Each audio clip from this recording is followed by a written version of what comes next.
मुसलमानों के दुश्मन अखिलेश, यूपी में हो गया बड़ा खेला। टूट गया विपक्षी गठबंधन, कांग्रेस सपा में गाली गलौज।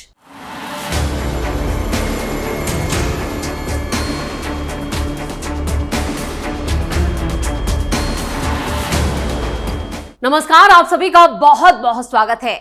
आप देख रहे हैं स्पेशल स्टोरी। मैं हूं परवीन शेख। यूपी में अखिलेश यादव का खेल उसके अपनों ने ही बिगाड़ दिया। यूपी पंचायत चुनाव से पहले सपा में भयंकर हड़कंप मचा है। परेशानियों और समस्याओं से घिरे सपा मुखिया के खिलाफ कांग्रेस नेता और सहारनपुर के सांसद इमरान मसूद काफी अटैकिंग हो गए हैं। इमरान मसूद ने इस बार मुसलमानों को लेकर जो खेल खेला है उससे अखिलेश यादव परेशान है और बड़ी मुश्किल में घिर चुके हैं। उनकी परेशानी बढ़ाने में सबसे बड़ा हाथ इमरान मसूद का ही है। इमरान और अखिलेश यादव अब आमने सामने आ चुके हैं। दोनों के बीच खुलकर जुबानी जंग तेज हो चुकी है। यह सब हो रहा है यूपी के मुस्लिम वोट बैंक के लिए। मुसलमानों के वोट को कांग्रेस की तरफ मोड़ने के लिए कांग्रेस सांसद एक ऐसा प्लान उन्होंने बनाया जिससे सपा की दिक्कतें कई गुना बढ़ चुकी हैं।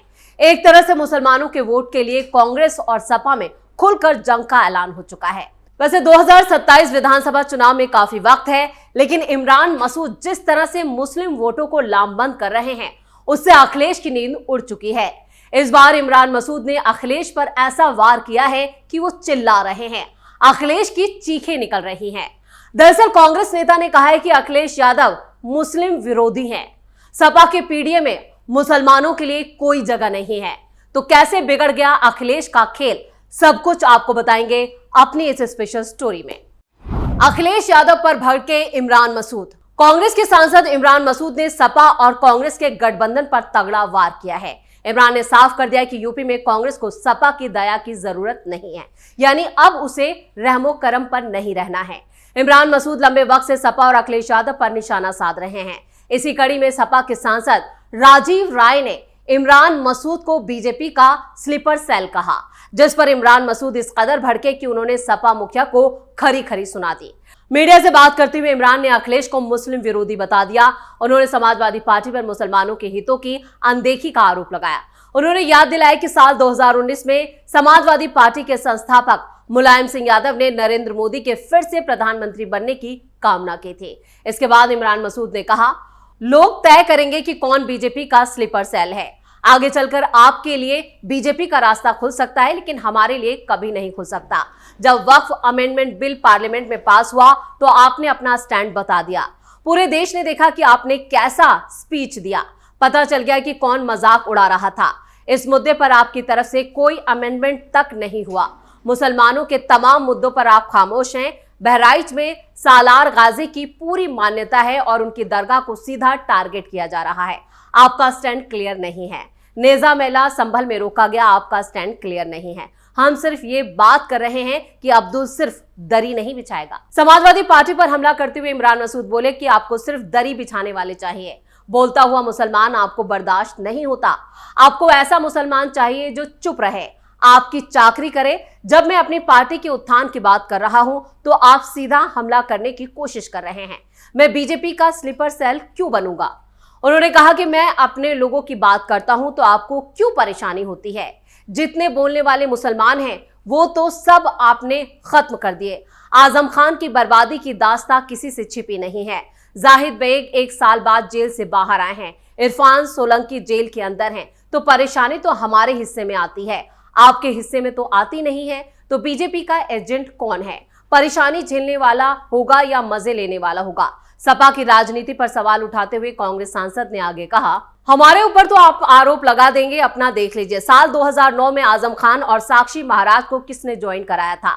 पार्लियामेंट में खड़े होकर मोदी जी के दोबारा आने की कामना किसने की थी? साल 2022 के चुनाव में तो मुसलमानों ने आपको एक तरफा वोट डाला था। आपने मुसलमानों के टिकट इसलिए काट दिए ताकि बीजेपी जीत जाए और उपचुनाव में टिकट देंगे। हारेंगे ये लोग और कादिर राणा की बर्बादी सामने है। ये पिटेंगे, हारेंगे और मुकदमे भी झेलेंगे। आप पर तो फर्क नहीं पड़ रहा, फर्क तो अब्दुल पर पड़ रहा है। यूपी विधानसभा चुनाव 2027 को लेकर समाजवादी पार्टी और कांग्रेस अभी से चुनावी मैदान में जरूर हैं, लेकिन दोनों के बीच जिस तरह से जुबानी जंग चल रही है उससे साफ है कि कांग्रेस और सपा जो इंडी गठबंधन का हिस्सा है, अब दोनों के बीच तलखी आ चुकी है, या कहे कि ये रिश्ते पूरी तरह से दम तोड़ चुके हैं। 2024 लोकसभा चुनाव में सपा कांग्रेस ने गठबंधन में चुनाव लड़ा, लेकिन अब समीकरण पूरी तरह से बदल चुके हैं। पिछली जनगणना के हिसाब से उत्तर प्रदेश में कुल मिलाकर करीब 20 करोड़ लोग थे, जिनमें से करीब 3 करोड़ 84 लाख मुसलमान थे। मतलब पूरे राज्य की आबादी में मुसलमानों का हिस्सा करीब 19.26% था। उत्तर प्रदेश के कुछ जिलों में मुस्लिम आबादी 50% से ज्यादा है, खासकर संभल, मुरादाबाद और रामपुर में, जो मुस्लिम आबादी विधानसभा की कई सीटों पर निर्णायक भी साबित हो सकती है। इसी मुस्लिम वोट बैंक के लिए अब सपा और कांग्रेस में जंग छिड़ चुकी है। दोनों पार्टियों के नेता आपस में गाली गलौज पर उतर आए हैं। हर मंच से इमरान मसूद सपा को कोस रहे हैं और बता रहे हैं कि ये मुसलमानों के सबसे बड़े दुश्मन हैं। मुस्लिम वोटों को लेकर कांग्रेस ने इमरान मसूद को आगे बढ़ा दिया है। इमरान मसूद को ही जिम्मेदारी दी गई है कि वो मुस्लिम वोटों को कांग्रेस के पाले में लेकर आए, जिसके बाद से ही कांग्रेस और समाजवादी पार्टी में जंग और तेज हो गई है। इमरान मसूद का बड़ा प्लान। उत्तर प्रदेश में कांग्रेस और समाजवादी पार्टी के गठबंधन में करीब करीब यहां पर खत्म होने की कगार पर पहुंच चुका है। इमरान मसूद के बयान से साफ है कि कांग्रेस आने वाले चुनावों में अकेले अपने दम पर चुनाव भी लड़ सकती है। कांग्रेस सांसद इमरान मसूद के बयान के बाद दोनों दलों के बीच तल्खी काफी बढ़ चुकी है। सपा सांसद धर्मेंद्र यादव ने एक इंटरव्यू में इमरान मसूद को उनकी ताकत याद दिलाते हुए कहा था कि वो कौन होते हैं गठबंधन को लेकर फैसला लेने वाले। जिसके बाद इमरान ने राहुल गांधी के साथ अपनी तस्वीर सोशल मीडिया पर साझा की, जिसे समाजवादी पार्टी के लिए एक बड़ा संदेश माना गया। कांग्रेस सांसद इमरान मसूद ने राहुल गांधी के साथ तस्वीर साझा करते हुए दावा किया कि कांग्रेस लगातार यूपी में जमीनी स्तर पर काम कर रही है और पार्टी को मजबूत बनाने में जुटी है।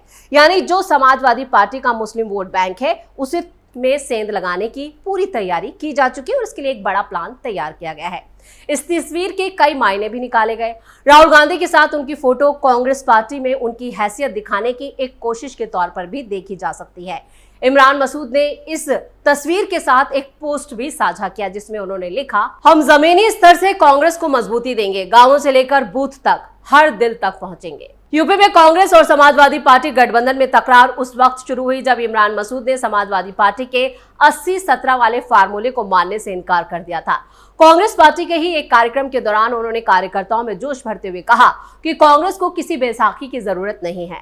अब ये नहीं चलेगा कि समाजवादी पार्टी तय करे कि हम कौन सी सीट पर चुनाव लड़ेंगे, हम अपने दम पर चुनाव लड़ेंगे। समाजवादी पार्टी से अगर कोई समझौता होता है तो वो बराबरी का होना चाहिए। कांग्रेस कौन सी सीट पर चुनाव लड़ेगी, इसका फैसला हमारी पार्टी का नेतृत्व करेगा। इमरान मसूद के इसी बयान पर समाजवादी पार्टी के सांसद धर्मेंद्र यादव ने तीखा पलटवार किया था और उन्हें कांग्रेस में उनकी हैसियत याद दिलाते हुए कहा था कि उन्हें कांग्रेस में इतनी ताकत कब दे दी कि वो गठबंधन को लेकर फैसला ले। धर्मेंद्र यादव ने कहा कि मेरा मानना है कि कांग्रेस अध्यक्ष मल्लिकार्जुन खड़गे, विपक्ष के नेता राहुल गांधी और कांग्रेस संसदीय दल की अध्यक्ष सोनिया गांधी इस तरह के फैसले ले सकते हैं। मुझे नहीं पता कि कांग्रेस ने इमरान मसूद को इस तरह के फैसले लेने की शक्ति कब दे दी। यानी धर्मेंद्र यादव ने यहाँ पर एक बड़ा सवाल जरूर उठाया, लेकिन सवाल वाजिब भी है कि क्या वाकई में इमरान मसूद को ये ताकत दी गई है कि वो फैसला लेंगे कि यूपी 2027 विधानसभा चुनाव में समाजवादी पार्टी और कांग्रेस का गठबंधन होगा या नहीं होगा। लेकिन जिस तरह के तेवर और जो बयान इमरान मसूद की तरफ से आ रहे हैं, वो ये साफ संकेत दे रहे हैं कि इस बार 2027 विधानसभा चुनावों से पहले ही कांग्रेस और समाजवादी पार्टी के जो रिश्ते हैं वो पूरी तरह से तय हो जाएंगे। जो बयान आए उससे साफ है कि अब कांग्रेस यहां पर समाजवादी पार्टी की मनमानी के आगे झुकने वाली नहीं है। और जिस तरह से इमरान मसूद बयानबाजी कर रहे हैं उससे साफ है कि 10 जनपद पर बैठी सोनिया गांधी और राहुल गांधी ही उन्हें इसकी तरफ बढ़ावा दे रहे हैं। वैसे प्रियंका गांधी का भी एक बयान आया था, उन्होंने कहा था कि यूपी में इस बार समाजवादी पार्टी और कांग्रेस के बीच अगर गठबंधन होता है तो वो बराबरी का होगा। यानी यही बात इमरान मसूद भी कह रहे हैं कि इस बार अगर सीटों पर बंटवारा होता है या सीटों को लेकर कोई भी समझौता होता है तो वो बराबरी का होगा। यानी कि कांग्रेस अभी बहुत वक्त है चुनावों में, लेकिन उससे पहले जिस तरह से इमरान मसूद लगातार बैठकें करें, खास तौर से कुछ तस्वीरें सामने आई हैं और इन तस्वीरों से साफ हो जाता है कि इमरान मसूद जो मुस्लिम नेता हैं, जो मुस्लिम मौलवी हैं, मौलाना हैं, उनके साथ भी लगातार बैठक कर रहे हैं। ना सिर्फ यहाँ पर हाई लेवल पर ये बैठकें हो रही हैं बल्कि निचले स्तर पर भी, यानी बूथ स्तर पर भी वो लगातार हर गांव और जिलों का दौरा कर रहे हैं जहां पर वो मुस्लिम जो नुमाइंदे हैं, जो नेतृत्व करते हैं मुस्लिम वोट बैंक के लिए, लीडर हैं, उनसे भी मुलाकात कर रहे हैं। यानी कांग्रेस को ताकत देने के लिए इमरान मसूद ने अपनी पूरी ताकत लगा दी है और वो लगातार समाजवादी पार्टी के लिए एक बड़ी चुनौती पेश कर रहे हैं और उन्हें ललकार भी रहे हैं और उनके निशाने पर अखिलेश यादव भी होते हैं। अब तक के जो इमरान मसूद के बयान सामने आए हैं उनसे साफ है कि वो अखिलेश यादव की जो राह है इन चुनावों में वो और मुश्किल करने वाले हैं और उन्होंने साफ कह दिया है कि पीडीए में मुसलमानों के लिए पहले ही कोई जगह नहीं है, सिर्फ उन्हें इस्तेमाल किया जाता है। लेकिन अब अब्दुल जो है वो दरी नहीं बिछाएगा, यानी मुसलमानों का इस्तेमाल दरी बिछाने के लिए किया जाता है और ये दरी अब अब्दुल नहीं बिछाएगा, ये साफ संकेत है। यानी यूपी विधानसभा चुनाव में जो विपक्षी गठबंधन है वो पूरी तरह से टूटता हुआ नजर आ रहा है। सिर्फ अब राहुल गांधी का या किसी भी कांग्रेस नेतृत्व का बयान सामने आता है तो उससे साफ हो जाएगा। वैसे अखिलेश यादव भी कई बार अपने बयानों से ये साफ कर चुके हैं कि उन्हें भी कांग्रेस की जरूरत नहीं है। यानी यूपी विधानसभा चुनाव से पहले ही विपक्षी गठबंधन पूरी तरह से बिखरा हुआ और टूटा हुआ नजर आ रहा है। तो स्पेशल स्टोरी में इतना ही। वीडियो कैसा लगा कमेंट करके अपनी राय जरूर दें। वीडियो को लाइक करें, शेयर करें और कैपिटल टीवी को सब्सक्राइब जरूर करें। धन्यवाद।